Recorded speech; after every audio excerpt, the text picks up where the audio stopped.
विद्यार्थियों, आज का ये व्याख्यान एमए शिक्षा शास्त्र के तृतीय सेमेस्टर के विद्युतीय प्रश्न पत्र विशिष्ट शिक्षा का अध्ययन करने वाले विद्यार्थियों को ध्यान में रखकर तैयार किया जा रहा है। इस व्याख्यान का विषय शीर्षक होगा यह है historical perspectives of special education.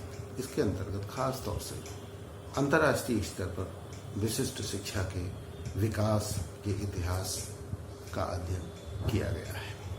विद्यार्थियों, व्यक्तिगत स्तर पर तथा असंगठित रूप से विशिष्ट शिक्षा के अनेक छोटे बड़े प्रयासों का हल्का फुल्का परिचय तो हमें ईस्वी संवत 1700 के आसपास होने लगता है, परंतु विशिष्ट शिक्षा का इतिहास वस्तुतः बड़ी ही निराशाजनक और दुर्भाग्यपूर्ण स्थिति से आगे बढ़कर वर्तमान रूप में पहुंचा है। जैसा कि हम जानते हैं, अंधविश्वासों तथा अन्य कुमान्यताओं के चलते वे बच्चे जो विकृत अंगों के साथ पैदा होते थे को ऐसा मान लिया जाता था प्रायः कि उन पर शैतानी शक्तियों का छाया है। अतः कई बार या तो उनका परित्याग कर दिया जाता था और कई बार उनकी हत्या तक कर दी जाती थी।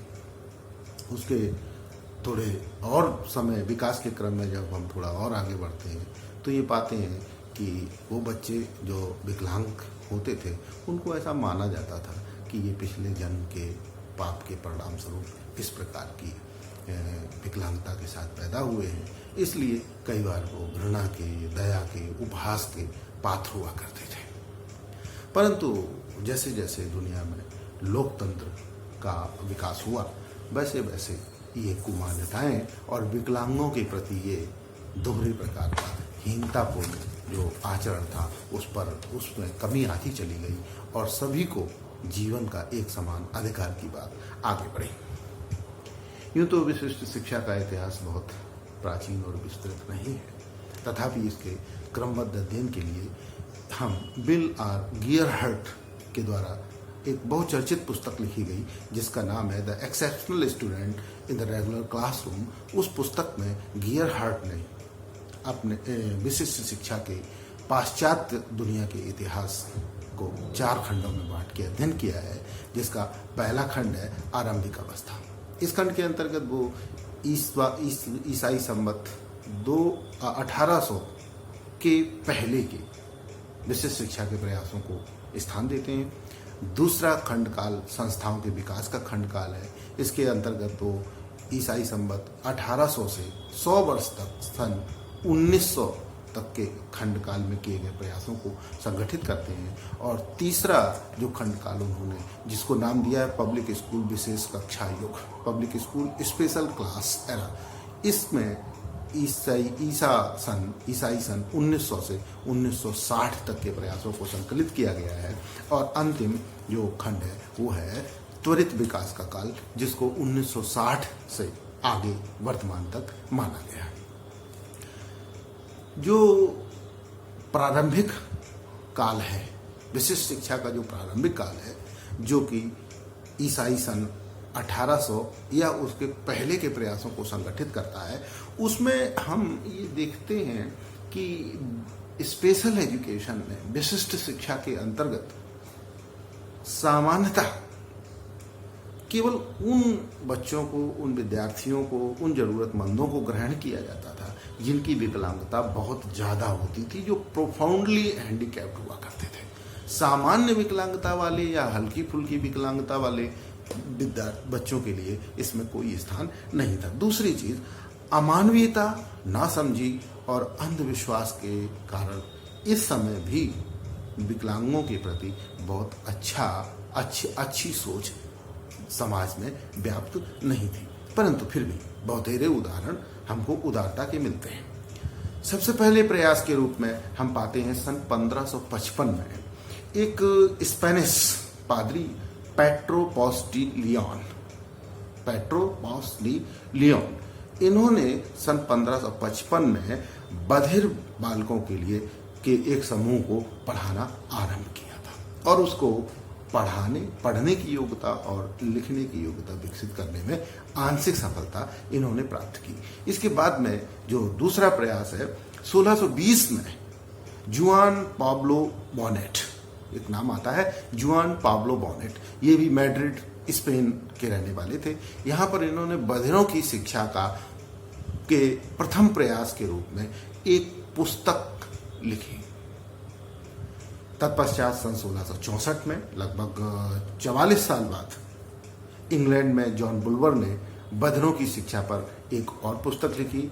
फिर सन 1680 में George Dalgarno, George Dalgarno ने deaf and dumb man's tutor, मूक और बधिर व्यक्तियों के ट्यूटर को पढ़ाने वाले, इस नाम से एक पुस्तक लिखी जिसमें उन्होंने विशिष्ट शिक्षा की कई अनुदेशन विधियों की चर्चा की। तत्पश्चात 1760 में एबे डेल एपे ने, एक नाम है एबे डेल एपे, इन्होंने पेरिस में, फ्रांस की राजधानी पेरिस में क्या किया कि बधिर विद्यालय खोला। ये दुनिया का पहला बधिर विद्यालय था जो इन्होंने एबे डेल एपे ने पेरिस में खोला।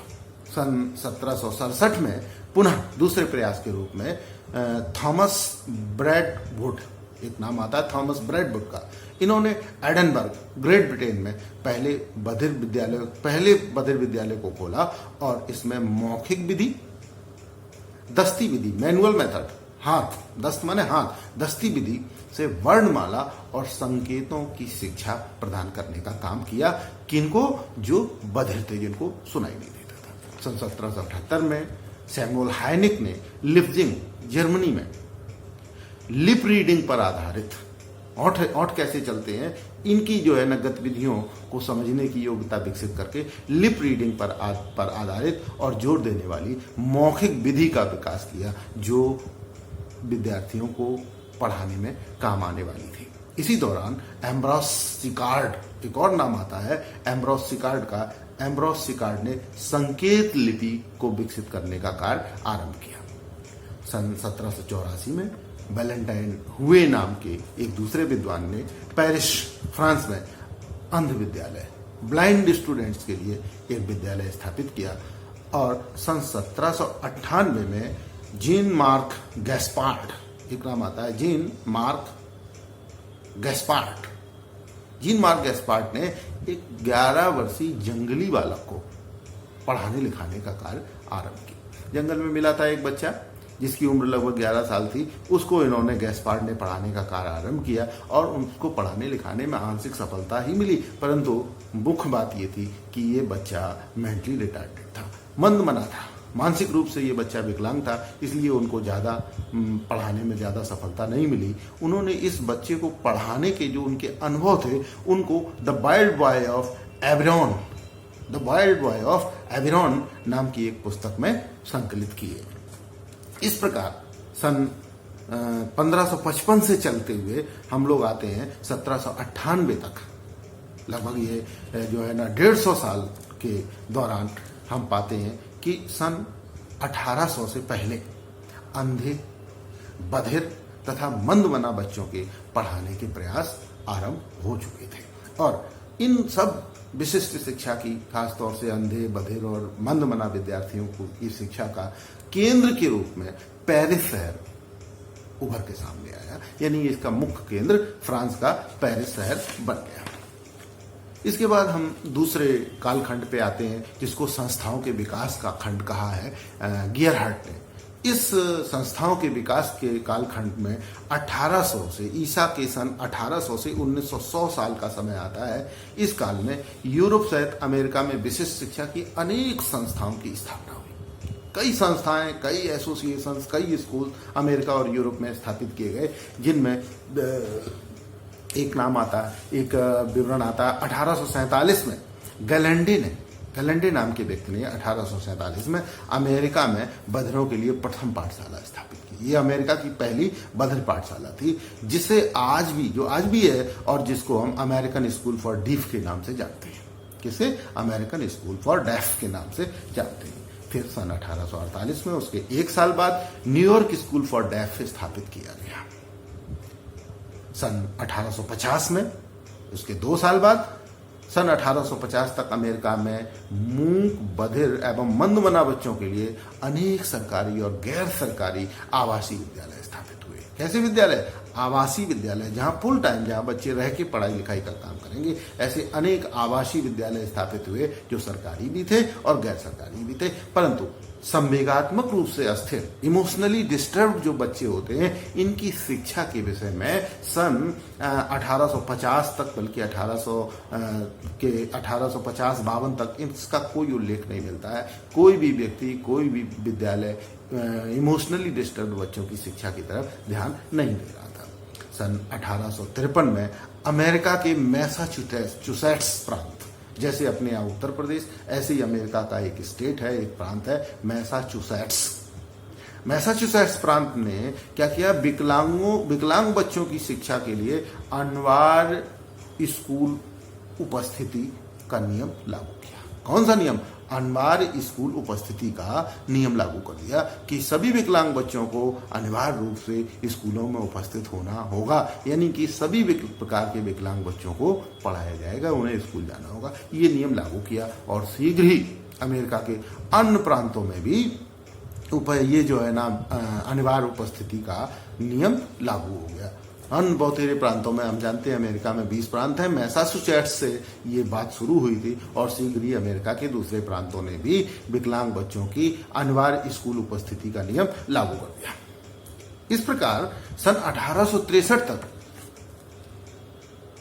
1852 में मैसाचुसेट्स से शुरू हुआ और 1863 तक 10 से 11 साल के अंदर अमेरिका में कितने हो गए? 22 बधिरों के लिए कुल 22 विद्यालय खुल गए। 10 साल के अंदर 22 विद्यालय स्थापित हुए। और सन 1850 से सन 1900 के बीच और भी कई महत्वपूर्ण काम हुए। विशेष आवश्यकता वाले बालकों की शिक्षा के संदर्भ में 1850 से लेकर 1900 के बीच में कई महत्वपूर्ण काम हुए। वो कौन कौन से महत्वपूर्ण काम थे? देखिए, सन 1867 में मैसाचुसेट्स में बधिरों हेतु प्रथम मौखिक स्कूल स्थापित किया गया। जो बधिर हैं, जो सुन नहीं पाते, जो गूंगे हैं, उनके लिए कैसा? पहला मौखिक विद्यालय शुरू किया गया, यानी वहां पे लिप रीडिंग के माध्यम से पढ़ने का काम आरंभ किया गया। कहां पे? मैसाचुसेट्स में। फिर 1869 में बर्टन में क्या हुआ? प्रथम डे स्कूल, पहला डे स्कूल स्थापित किया गया। मतलब रेजिडेंशियल नहीं, डे स्कूल, केवल दिन में पढ़ के वापस आ जाओ, डे स्कूल स्थापित किया गया। 1871 में American association for instructors for blind का गठन हुआ। American association of instructors for blind, इस जो है ना संस्था का, इस एसोसिएशन का गठन हुआ 1871 में। सन 1874 में बधिरों हेतु प्रौढ़ शिक्षा का कार्यक्रम आरंभ किया गया।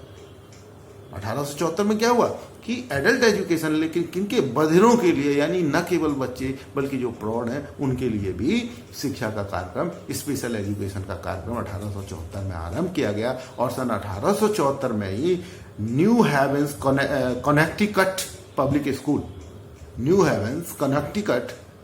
स्कूल न्यूयॉर्क सिटी में पहला जो है ना कक्षा आरंभ की गई। किनके लिए? इमोशनली डिस्टर्ब्ड बच्चों की शिक्षा के लिए। संवेगात्मक रूप से जो अस्थिर बच्चे थे उनकी शिक्षा के लिए सर्वप्रथम अमेरिका में सन 1874 में New heaven's Connecticut public school में ऐसी कक्षाएं आरंभ की गई जो इमोशनली डिस्टर्ब्ड बच्चों को शिक्षित करने के लिए, उनको पढ़ाने लिखाने के लिए शुरू की गई थी। फिर सन 1876 में American association for mental retardation, मानसिक मंदता का जो अमेरिकी एसोसिएशन है वो 1776 में स्थापित किया गया। सन 1880 इस दिशा में, इस क्रम में एक महत्वपूर्ण स्थल है। सन 1880 में बधिरों की शिक्षा पर अंतर्राष्ट्रीय सम्मेलन आयोजित किया गया। ये सम्मेलन इटली के मिलान नामक शहर में हुआ और इस सम्मेलन में दो महत्वपूर्ण निर्णय लिए गए। पहला निर्णय यह था कि बधिरों की शिक्षा में दस्ती विधियों पर मौखिक विधियों को वरीयता दी जाएगी। हाथ से जो करके सीखते थे, हाथ के माध्यम से सीखते थे, उस पर मौखिक शिक्षण विधियों को वरीयता दी गई। साथ ही साथ संकेत भाषा, साइन लैंग्वेज और लिप रीडिंग पर भी मौखिक विधियों को वरीयता प्रदान की गई। इसी क्रम में सन 1890 में अलेक्जेंडर ग्राहम बेल आते हैं सामने। 1890 में अलेक्जेंडर ग्राहम बेल एसोसिएशन की स्थापना की गई और सन 1898 में उसके ठीक 8 साल बाद ग्राहम बेल ने सरकारी विद्यालयों में बधिर, अंधे तथा मंदमना बच्चों हेतु स्पेशल क्लासेस की सिफारिश की।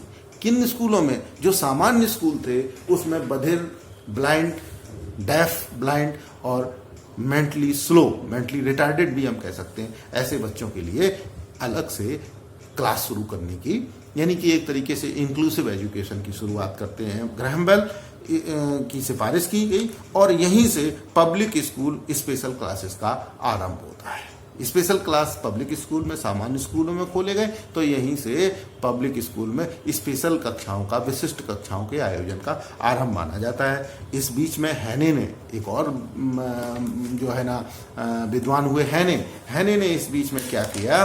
हैने ने कई महत्वपूर्ण कार्य किए, जैसे कि हैने ने एम्ब्रॉस्ड लिपि का विकास किया। लिपि नहीं बल्कि हमको कहना चाहिए एम्ब्रॉस्ड, ऐसे अक्षरों को उन्होंने तैयार किया जो किसी सरफेस से उभरे होते, और उन उभरे हुए अक्षरों पर जो अंधे विद्यार्थी थे वो लोग हाथ फेर के उनको पढ़ते थे। तो ऐसे एम्ब्रॉस्ड जो है ना अक्षरों को तैयार किया और दृष्टिहीनों के लिए ऐसी एक उभरे अक्षरों की से बनी हुई एक पुस्तक का निर्माण किया। फ्रैंक हॉल ने ब्रेल टाइपराइटर का विकास किया और इससे पहले इसी समय के आसपास लुई ब्रेल ने ब्रेल लिपि का विकास किया। फिर फ्रैंक हॉल ने ब्रेल टाइपराइटर का विकास किया और इसी बीच आपने नाम सुना होगा हेलन केलर के रूप में स्पेशल एजुकेशन की सफलता का एक उदाहरण के रूप में हेलन केलर सामने आए। हेलन केलर के सामने आने के साथ ही ये हमारा दूसरा युग यहीं पे समाप्त हो जाता है। तीसरा काल जो पब्लिक स्कूल विशिष्ट कक्षा, पब्लिक स्कूल स्पेशल क्लास का युग है, ये युग सन 1900 से 1960 तक चलता है। इस युग में यह खंडकाल विशिष्ट बालकों के स्वास्थ्य, कल्याण और शिक्षा में बढ़ चढ़कर जन भागीदारी का काल था। उनके स्वास्थ्य, देखभाल और शिक्षा में जन भागीदारी खूब इस काल में बढ़ी।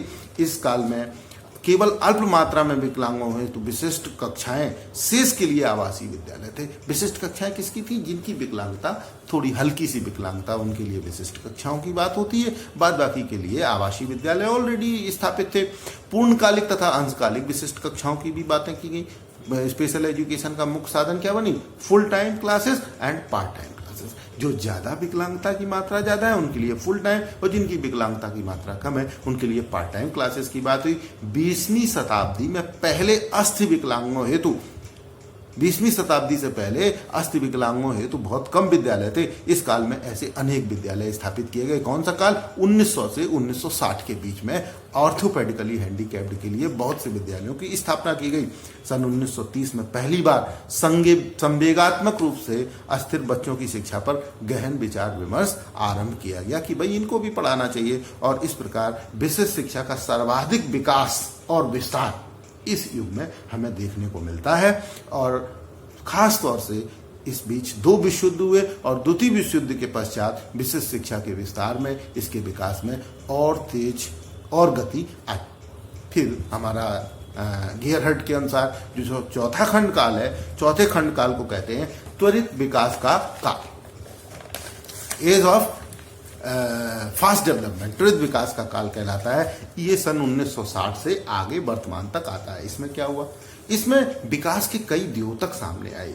स्पेशल एजुकेशन का डेवलपमेंट हुआ है, इसके कई इंडिकेटर सामने आए, कई द्योतक सामने आए, जिसमें विभिन्न प्रकार के विकलांगों की जो है ना सामाजिक स्वीकारता का विकास हुआ। पहले तो लोग विकलांगों को सामाजिक रूप से स्वीकार नहीं करना चाहते थे। हम लोग बात कर चुके कि त्याग देना, उनकी हत्या कर देना, उनसे मतलब रखना, घर से भगा देना, छोड़ देना कहीं, ये सब नहीं, उनकी सामाजिक स्वीकार्यता का विकास हुआ। विकलांगों की सामाजिक स्वीकार्यता का विकास विशिष्ट शिक्षा के विकास का द्योतक बन के उभरा। साथ ही साथ सरकारों में विकलांगों की शिक्षा के प्रति उत्तरदायित्व का बोध हुआ। वर्ल्ड वाइड, पूरी दुनिया में सरकारों ने ये उत्तरदायित्व महसूस किया कि नहीं, विकलांगों की शिक्षा के लिए हमको प्रयास करना है। और व्यक्तिगत पक्षधरों की, प्राइवेट एडवोकेट्स की संख्या बढ़ती चली गई। दुनिया भर में स्पेशल एजुकेशन के बहुत सारे प्राइवेट लोग उसकी जो है ना उसके पक्ष में बातें करने वाले लोगों की संख्या बहुत बड़ी। माता पिता और स्पेशल एजुकेशन के जो प्रोफेशनल थे, पेशेवर लोग थे, उनके अनेक जो है ना संगठनों, एसोसिएशंस का निर्माण हुआ और उसमें इन सब की भागीदारी हुई और सरकारों ने सुदृढ़ मजबूत नियम कानून बनाए, सुदृढ़ विधायन का कार्य किया। सन 1775 में अमेरिका की सरकार ने एक बड़ा सा कदम उठाया। सन 1975 में अमेरिका की सरकार ने बड़ा सा कदम उठाया। वो कदम क्या था? उन्होंने एक अधिनियम पारित किया, education for all handicapped children act.